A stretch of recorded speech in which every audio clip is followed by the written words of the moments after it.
ইউনুসকে আর খুঁজে পাওয়া যাচ্ছে না। দেখেন না আপনারা, হাসনাত সার্জিস কোথায় গেল আর খুঁজে পাওয়া যাচ্ছে না, অনুবীক্ষণ যন্ত্র লাগালেও আর দেখা যাচ্ছে না। চট করে শেফা স্বরূপ আল্লাহ কোরআন দান করেছে, যেরকম সুবহানাল্লাহ, যার স্লোগান হলো সব সমস্যার সমাধান দিতে পারে আল কোরআন। আপনারা বলেন তো, খ্রিস্টানদের কাছে কোরআন আছে, হিন্দুদের কাছে কোরআন আছে, ইহুদির কাছে কোরআন আছে। কোরআন আল্লাহ মুসলমানকে হুদাল্লিল মুত্তাকিন, মুত্তাকিদেরকে আল্লাহ ব্যবস্থাপত্র হিসেবে, জীবন বিধান হিসেবে আল্লাহ দিয়েছে। ধরে কোন সুবহানাল্লাহ। নাস্তিকদের সভাপতি বলতেছে, এই বাচ্চাই যা, না না উত্তর দিবার যাচ্ছি, তো উত্তর দিবার জন্যই চাইছি। হ্যাঁ হ্যাঁ, বাচ্চা কয় গিরে বলে, শোনেন আপনারা যারা যতগুলো নাস্তিক আছেন কমপক্ষে 2-3 হাজার হবেন। আপনার বলেন তো, আজকে এই মাহফিলে, এই বাহাসের সমাবেশে সবচাইতে সম্মানী ব্যক্তি কে? যে প্রশ্ন জানে উত্তর জানে তিনি, না যিনি শুধু প্রশ্ন জানে তিনি? সবাই বলতেছে আজকের এই মাহফিলে সবাই প্রশ্ন জানে, কিন্তু উত্তর তো কেউ জানে না। ছেলে বলতেছে আমি জানি। এখন আপনারা বলেন, আজকের এই মাহফিলে সবচাইতে দামি কে? সবাই বলতেছে যিনি প্রশ্ন জানে উত্তর জানে তিনি হলেন দামি। তাহলে আমি কেন মাটির দাঁড়িয়ে থাকবো? যিনি চেয়ারত বসে আছেন উনি চেয়ার ছাড়েন, আমি চেয়ারের মধ্যে বসতে চাই। নাস্তিকরা মুসকে হাসিটা বলতেছে, কিছুক্ষণের জন্য এই বাচ্চাকে আমরা চেয়ার ছেড়ে দিব, তার কাছ থেকে উত্তর জানার জন্য। যদি না পারে আমরা সকলে মিলে একটা করে দিলেই সে মরে যাবে। যাকে বলা হয় গণধোলাই। ধরে বলেন কি ধোলাই? ওই বাচ্চাটার নাম হলো নোমান ইবনে সাবেত। মাইকের সাউন্ড হঠাৎ এরকম খারাপ হলো কেন? মাইকের সাউন্ড তো ভালোই ছিল, হঠাৎ খারাপ করলে কেন বাবা? এতক্ষণ তো ভালোই ছিল। ওই বাচ্চাটার নাম হলো নোমান ইবনে সাবেত। আস্তে আস্তে নাস্তিকদের চেয়ারের কাছে গিয়া চেয়ারে বসে কোরআন থেকে তেলাওয়াত করলেন। তুইজ্জু মান তাশা ওয়া তুযিল্লু মান তাশা বিয়াদিকাল খায়র ইন্নাকা আলা কুল্লি শাইইন কাদির। রে নাস্তিকেরা, তোমরা আল্লাহ ব্যাপারে একটা প্রশ্ন করেছিল, মুসলমানের আল্লাহ এখন কি করে বলো তো? আল্লাহ ব্যাপারে 5টা প্রশ্নের মধ্যে আর নবী ব্যাপারে একটা প্রশ্ন। আল্লাহ ব্যাপারে কয়টা? তার মধ্যে একটা প্রশ্ন হলো মুসলমানের আল্লাহ এখন কি করে। আমার আল্লাহ তাআলা যে সন্তানকে কেউ চিনত না সেই সন্তানকে চেয়ারে বসাই দিল, আর চেয়ারের মানুষটা আল্লাহ কুদরতি হাত দিয়া ঘাড় ধরে নামায় দিল। এই মুহূর্তে আল্লাহ তাআলা হাসিনাকে তাড়ায় ইউনুস রে বসায় দিল। আপনার বলেন তো, আল্লাহ পারে কি পারে না?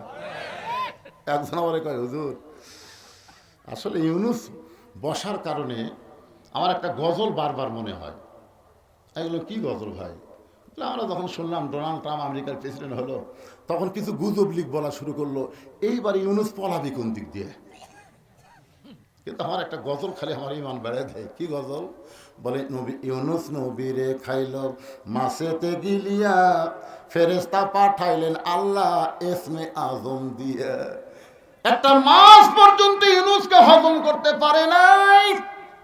ইউনুস নবীর নাম হওয়ার কারণে ডক্টর ইউনুসকেও ভারত হজম করতে পারবে না, আমেরিকা হজম করতে পারবে না। উগলা বের করে দেওয়া লাগবে। জোরে কোন কথা ঠিক কি না? ইউনুস নবীরে খাইল মাছেতে গিলিয়া, ফেরেশতা পাঠাইলেন আল্লাহ ইসমে আদম দিয়া। দমে দমে শহর দম পড়ে সে ইসমে আজম, মাছেরই উদর হইতে বাঁচাইলা প্রাণ। সবাই বলেন আল্লাহু আল্লাহু, তুমি জাল্লে জালালুহু, শেষ করা তো যায় না গে তোমার গুণগান। আপনার গতকাল ফেসবুকে দেখছেন, কতবার দেখেন নাই? বাংলাদেশের সব উপদেষ্টা নাকি পল আছে। ভারত একটা চ্যানেল থেকে বলতেছে ইউনুসকে আর খুঁজে পাওয়া যাচ্ছে না।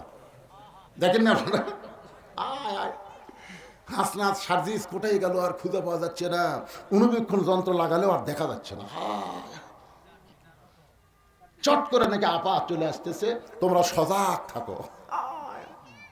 কি গুজব রে, এখন কিছুদিন পর দেখা লাগবে বাংলাদেশের গুজবটাই হলো সবচাইতে বড় গুজব। জোরে কোন কথা ঠিক কিনা ভাই? একটু মনোযোগ দিয়ে শুনবেন। নাস্তিক দিনে লক্ষ্য করে ছেলেটা বলতেছে, রে নাস্তিকেরা, তোমরা আল্লাহ ব্যাপারে একটা প্রশ্ন করেছিল, মুসলমানের আল্লাহ কোথায় আছে? তোমরা কি আল্লাহ দেখবার চাও? নাস্তিকেরা সবাই মুচকি মুচকি হাসতেছে, এইটা পারবি না। 13 বছর 6 মাস বয়সের বাচ্চাটা বলতেছে, আল্লাহ যদি দেখবার চাও তাহলে একজন আমার কাছে আসো। একটা নাস্তিক যেই মাত্র কাছে আইছে, কান সরা বরাবর মারছে সব। কাশের সাথে সাথে কান সারা বরাবর মারছে চর। কান সারা মানে কান ছাড়া। আপনারা ছোট বাচ্চাকে মারে ঠসা করেন না দুই একটা, মানে কান সাপটা মারে। যদি চড়ি মারবার চান এই কানের তলে মারা লাগবে, না কানের উপরে মারা লাগবে। কান সাপটা মারলে পর্দা ফেটে ঠসা হয়ে যাবে। এই জন্য নাম হলো কান ছাড়া। ধরে এখন কি ছাড়া, আর আমরা মনে করি কান সারা। পেট বরাবর মারছে ঘুষি, উরাত বরাবর মারছে লাত্তি। নাস্তিক চিল্লা বলে, এই ছোট্ট ছেলে, এত মানুষের মধ্যে আমাকে মারো কেন? ছোট্ট বাচ্চা বলতেছে, মারলে কি হয়? তাই মারলে আমাকে লাগে। তুমি কেমনে বুঝলে? আমি জীবিত মানুষ মাত্রই বুঝি মারলে লাগে। ছোট্ট বাচ্চা মুচকি মুচকি হাসের বলে, রে জীবিত মানুষ, তোমাকে চড় মারলে লাগে, লাত্তি মারলে লাগে, ঘুষি মারলে লাগে। তুমি বলো তো, তোমার জীবনকে তুমি কোনোদিন দেখছো? না, আমি তো জীবন দেখিনি। তো জীবন না দেখে বিশ্বাস করলে কেমনে? বলে, জীবন গোটা দেহকে নিয়ে বিরাজ করতেছে।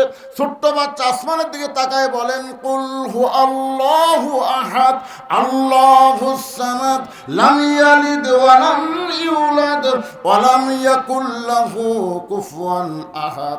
একবার পড়লে 10 পারার সওয়াব পাওয়া যায়, 3 বার পড়লে 1 খতম পড়ার সওয়াব পাওয়া যায়। অন্য জায়গায় আল্লাহ বলেছেন, রে আমার বান্দারা, তুমি যেখানেই থাকো না কেন আমি আল্লাহ তোমার সঙ্গে আছি। জোরে গান সুবহানাল্লাহ। আমরা যদি আল্লাহর বান্দা হই, অহুয়া মাকুম আইনামা কুনতুম, বান্দা তুমি আছো যেখানে, আমি আল্লাহর পাওয়ার, আল্লাহর শক্তি, আল্লাহর দয়া তোমাদের সাথে আছে না নাই? এত আছে না নাই? নাস্তিক বলতেছে, আমি কোনোদিন তো জীবন দেখিনি। তুমি না দেখে যদি বিশ্বাস করো জীবন তার দেহের মধ্যে আছে, আমিও মুসলমান হয়ে বলতেছি, আমরা আল্লাহকে না দেখেও বিশ্বাস করি আল্লাহ গোটা বিশ্ব জগৎ মিলে বিরাজ করতেছে। আমরা যেদিকে তাকাই সেদিকে আল্লাহ আছে না নাই? সেটা কি? আল্লাহ তো আছে, সেটা আল্লাহর কি দেখেন আপনারা? দেখতেছেন না? যেদিকে তাকান সেই দিকে আল্লাহর রহমত, আল্লাহর দয়া, আল্লাহর শক্তি আছে না নাই? ধরে ধরে আছে না নাই? তোমরা ইহুদির বাচ্চাদের হাতে অস্ত্র দিবা, আর ফিলিস্তিনের মুসলমান ছোট ছোট বাচ্চাকে ওরা গুলি করে মারবে। এমন একটা গুলি আমেরিকা দিছে যে গুলির সাউন্ড হবে না, বোঝা যাবে না, আইসা লাগবে, যেখানে গুলি ঢুকবে ওইখানে পুড়ে যাবে।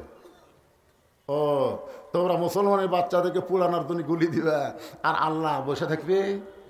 এমন আগুন আমেরিকা দিছে, বুঝলেন? হাই রে, আমেরিকা খালি পুড়িয়া সারকার হয়ে যাচ্ছে। তোর এখন কথা ঠিক কিনা? ওরকে যত প্রকার শক্তি আছিল, লিবে না, আগুন আর লিবে না। তখন আমেরিকার সরকার মুসলমানের কাছে গিয়ে বলতেছে, ভাইজান আমাদের পাওয়ার শেষ, তোমরা এখন আজান দাও। দেখেন দেখেন, ইউটিউব দেখেন নাই? মুসলমানের আজান দিচ্ছে, যদ্দূর পর্যন্ত আজানের শব্দ যায় তদ্দূর পর্যন্ত আগুন লিবা যায়। যেরকম সুবহানাল্লাহ। এ পর্যন্ত 1300 খ্রিস্টান মুসলমান হয়ে গেছে। এইভাবে আগুন জ্বলবে, মুসলমান আজান দিলে আগুন দৌড়াবে, সব শক্তি চুরমার হবে। ভগবানের কোনো শক্তি নাই, ঈশ্বরের কোনো শক্তি নাই, গডের কোনো শক্তি নাই। শক্তি একমাত্র আমার আল্লাহর। জোরে গান কথা ঠিক কি না? খেলাত পড়ে আল্লাহ। গাজীপুরে নৌকা গাড়ি থুয়ে মাঝনা বাড়ি যমুনা ওই পারে আমার মাহফিল। 100 জন যাত্রী নৌকার ভিতরে। নৌকা যখন নদীর মাঝখানে, হঠাৎ আসমানে কালো মেঘ করে বাতাস উঠছে। এত জোরে বাতাস উঠছে, 2 হিন্দু নৌকার মধ্যে আসছিল। ওরা 2 জন আমার কাছে আসে, কয় হুজুর কিছু করেন। আমি বললাম, কি করবো ভাই? আজান দেন। আমি বললাম কে রে ভগবানের জাত, আসান কি? হুজুর তিরস্কার করেন না, আমাদের বাড়ি হলো মুসলমান এলাকা, এইরকম বিপদ হলে একবার আজান দিলে কমে, দুইবার দিলে বন্ধ হয়। আমি বললাম তোকে ভগবানের খবর কি? আমাকে ভগবান হুজুর লড়ে না, এই জায়গা মতোই থাকে, ওর পাওয়ার বেশি দূর নাই, ঠেলাত পড়লে হিন্দুরাও আল্লাহ খায়। কথা কর না কেন, কথা কর না রে নাস্তিকের বাচ্চারা, তোমরা 3 নম্বর প্রশ্ন করেছো, মুসলমানের আল্লাহর আগে এই দুনিয়াতে কে ছিল? তোমরা প্রশ্ন করেছো মুসলমানের আল্লাহর আগে এই দুনিয়াতে কে ছিল। যেরকম আমি বলি আমার আগে আমার বাপ, তার আগে আমার দাদা, তার আগে আমার পরদাদা, তার আগে আর একজন, কিন্তু আল্লাহর আগে কে আসলো রে? এটা নাস্তিকদের প্রশ্ন, আমাদের প্রশ্ন না। আমরা সবাই জানি কুল ও আল্লাহ আহাদ। আমাকে এরকম প্রশ্ন মনের মধ্যে কোনদিন হয়েছে? আসো আমার কাছে, একজন আসো, বলে না কাছে যাওয়া যাবে না, কারণ কাছে গেলে পিটন হয়। ধরে কারণ কাছে গেলে কি হয়? 13 বছর 6 মাসের বাচ্চা বলতেছে কাছে আসলে পিটন দেব না, আসো। যেই কাছে আইসে বলে গণনা শুরু করো, 1 2 3 4 5 6 হয় না, ভালো করে গোনো। 1 2 3 4 5 কয় হয় না, ভালো করে গোনো। সমস্ত নাস্তিক চিল্লায় বলে এ ছোট্ট ছেলে, যতবার গুনতে বলো ততবার গুনতেছে, এখানে হয় না কেন? বলে যতবার গণনা শুনতে চাই ততবার 1 থেকে গণনা ধরো, 1-এর আগে কি আছে এইটা কেন বলতেছো না? সমস্ত নাস্তিক বলে 1-এর আগে কিছুই নাই। তাহলে শুনে নাও, আমার আল্লাহর আগে এই দুনিয়াতে কিছুই ছিল না। লিল্লাহে তাকবীর। তাহলে আল্লাহ নবী ব্যাপারে প্রশ্ন কয়টা? জোরে বলেন কয়টা? 6টা প্রশ্নের, 3টা প্রশ্নের উত্তর হয়ে গেল, আরো 3টা আপনাদের সামনে দিব, আপনাকে শুনবেন না। কিন্তু আমার মা বোনদের জন্য ওয়াজ করতে চাই, আমি ওয়াজটা বন্ধ করে রাখছি। মায়েরা শোনেন, বেশি ওয়াজ আপনাদের জন্য নাই, মাত্র 4টা ওয়াজ রাসূল করেছেন। 1 নম্বর কি? 5 ওয়াক্ত নামাজ। মায়েরা নামাজ পড়ে কিন্তু ওয়াক্ত মতো পড়বার চায় না, তাদের দোহাই দিয়ে ওয়াক্ত বাদ দেয়।